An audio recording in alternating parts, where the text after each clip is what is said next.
मित्रों, ओम सन शनिश्चराय नमः। मित्रों, कहते हैं कि शनि ने अपने जीवन में बहुत दरिद्रता और गरीबी देखी है और इस दरिद्रता और गरीबी ने शनि को तोड़ के रख दिया था। तो आप समझ सकते हैं कि इंसान क्या है, जो ईश्वर हैं, देवता हैं, वो तक गरीबी और दरिद्रता से टूट जाते हैं।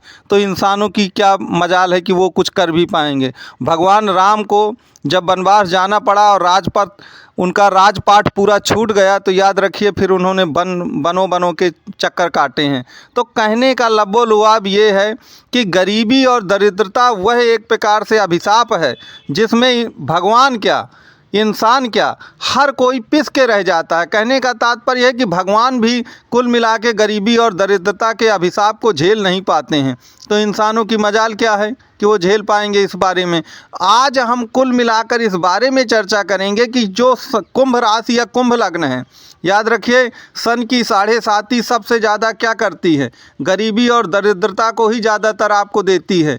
तो गरीबी और दरिद्रता के इस जंजाल से आप कैसे निकलेंगे और कैसे अपने जीवन को सफल बनाएंगे, उसी पर आज की इस वीडियो में हम चर्चा करेंगे।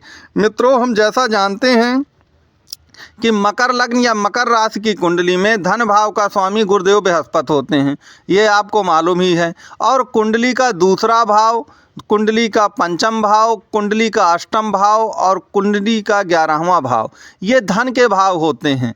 दूसरे भाव से हम लिक्विड मनी को देखते हैं, अपने बैंक बैलेंस को देखते हैं।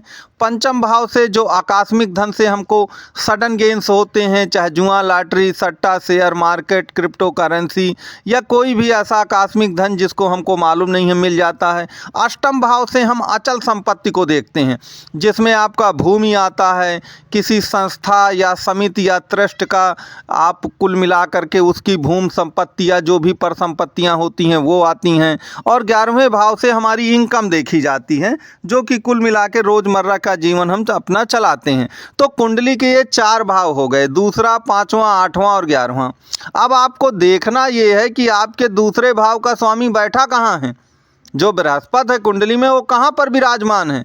अगर कुंडली में जहाँ पर बृहस्पति विराजमान है, अगर उससे संबंधित कार्य आप करेंगे तो याद रखिएगा सन की 7.5 में भी आपको कोई दिक्कत नहीं होने वाली। और अगर आप उसके विपरीत जाके काम करेंगे तो फिर आप जानते ही हैं सन की 7.5 तो चल ही रही है, जो कोड़ा मारेगी आपको धन के मामले में और परेशान कर देगी आपको। अब मैं एक उदाहरण के लिए आपको बताता हूँ कि शनि आपके चतुर्थ भाव में है, मान लीजिए, सॉरी, सन के जगह बृहस्पति आपके चतुर्थ भाव में है।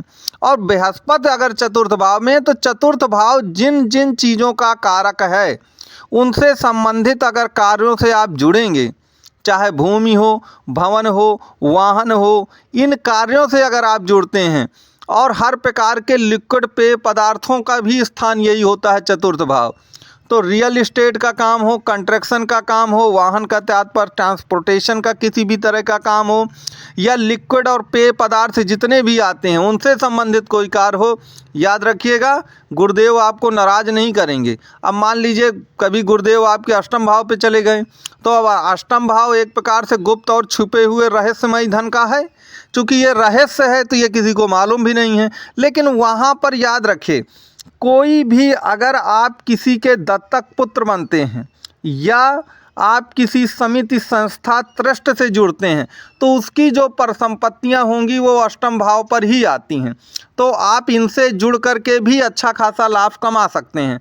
अब अगर आपका मान लीजिए गुरुदेव बृहस्पति जो है 12वें भाव पर चले गए, तो 12वां भाव आप जानते हैं कि अपव्यय के साथ साथ वो विदेश विभाग का प्रतिनिधित्व करता है। तो अगर आप विदेशों में जाकर या इंपोर्ट एक्सपोर्ट का कोई भी बिजनेस, आपका कनेक्शन किसी भी तरह विदेशों से बनता है, तो याद रखिए आपको सफलता मिलेगी।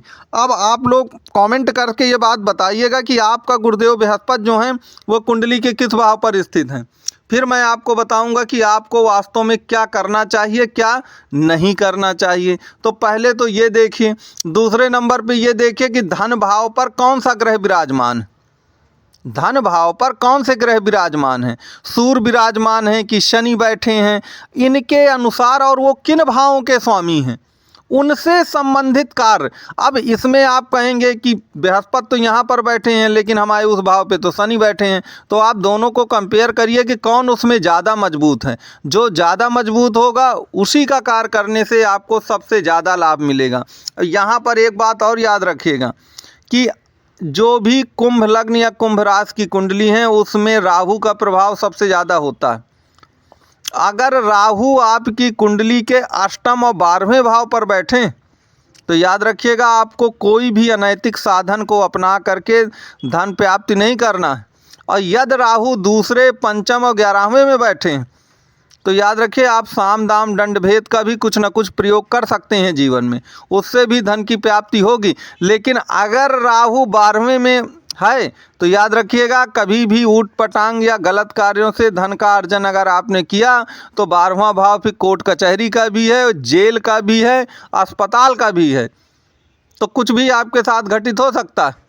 तो इस बात को आपको याद रखना है कि आपको राहु की स्थिति को कुंडली में ज़रूर देख लेना है कि राहु की स्थिति वास्तव में है कहाँ पर।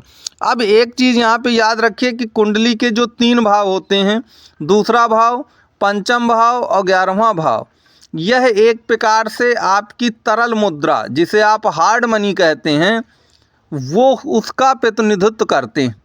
अर्थात ऐसा धन कि आपसे कोई अभी मांगे तो आप तुरंत दे देंगे उसका। लेकिन अष्टम भाव जो है अचल संपत्ति का है, वो हार्ड कैश का नहीं है। मान लीजिए आपके पास कोई ज़मीन जायदाद है और कोई आपसे पैसा मांगे कि मुझे 2 लाख दे दीजिए, तो आप ज़मीन उठा के तो ना आप उसे दे देंगे, क्योंकि ज़मीन को बेचने में एक प्रोसेस, प्रक्रिया, एक लंबा समय लग सकता है आपको। तो कहने का तात्पर्य ये है कि अगर आपको जीवन में हार्ड कैश चाहिए तो अपने 3 भावों को एक्टिवेट करिए, एक दूसरा भाव, एक पंचम भाव, एक 11वां भाव। अब इनको कैसे एक्टिवेट करेंगे इसकी अपनी एक प्रक्रिया है। इसके लिए आप दिए गए जो नंबर हैं इन पर आप संपर्क कर सकते हैं और कुंडली का विश्लेषण करा सकते हैं। तो कहने का तात्पर्य मेरे ये है कि अगर आपकी सन की 7.5 चल रही है तो आप सन की पोजीशन को तो देखें, बृहस्पति की पोजीशन को देखें कि कुंडली में वो कहाँ पर विराजमान है। और राहु आपकी कुंडली में कहीं 12वें भाव पे तो नहीं है। अगर 12वें भाव पे हो और आपने अगर थोड़ा सा भी गलत किया धन कमाने के लिए तो याद रखिए ये तो सन की 7.5 भी चल रही है और शनि तो दंडाधीश और न्यायाधीश हैं। वो जरा सा आपने गलत किया तो सन की 7.5 में तो फंसना ही फंसना है, ये समझ लीजिएगा। तो आपको हर कदम अपना फूंक फूंक के रखना है। आप धनेश जो आपका बृहस्पति है उसकी पोजीशन को देखिए और उसी के अनुसार यदि आप कार्य करेंगे निश्चित तौर पर आप जीवन में सुखी जरूर रहेंगे। इस बात को आपको याद रखिएगा। तो मित्रों आपको ये वीडियो कैसा लगा आप कमेंट बॉक्स में मुझको लिख करके ज़रूर बताइएगा। और वीडियो अगर आपको अच्छा लगा हो तो वीडियो को लाइक, शेयर और सब्सक्राइब ज़रूर करिएगा। ज्योतिष से संबंधित या कुंभ राशि से संबंधित कोई प्रश्न हो तो दिए गए नंबर पर संपर्क कर सकते हैं। धन्यवाद।